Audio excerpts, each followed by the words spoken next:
അർജന്റീനൻ ആരാധകർ കടുത്ത നിരാശയിലാണല്ലോ. റഹീം എംപിയുടെ മകൻ ആ വിഷമം കരഞ്ഞാണ് കേട്ടോ തീർത്തത്.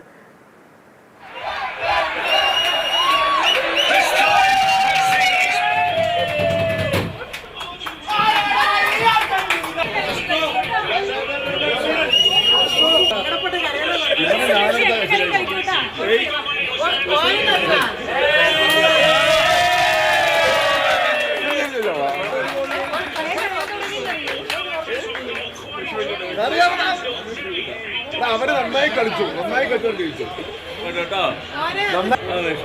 അവര് കളിച്ചു.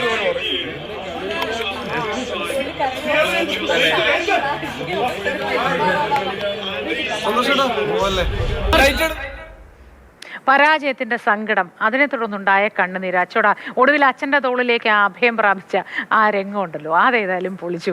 ഒടുവിൽ ഏറ്റവും പ്രിയപ്പെട്ട നമ്മളൊക്കെ തന്നെയായിരിക്കും ഉണ്ടാവുക എന്നൊരു കാര്യം കൂടി അവരവിടെ ഉറപ്പിച്ചു. എനിക്ക്, ഞാനും എൻ്റെ അച്ഛനും. അതാണ് അത്രയും സന്തോഷത്തിൽ, ആശ്വാസത്തിൽ മറ്റൊരിടവും അവന് ചെന്ന് ചേക്കേറാനില്ല എന്നതാണ് രസം. ഏറെ സന്തോഷിപ്പിക്കുകയും ഒപ്പം അവൻ്റെ കണ്ണീരിൽ ചെറിയ സങ്കടവും തോന്നി.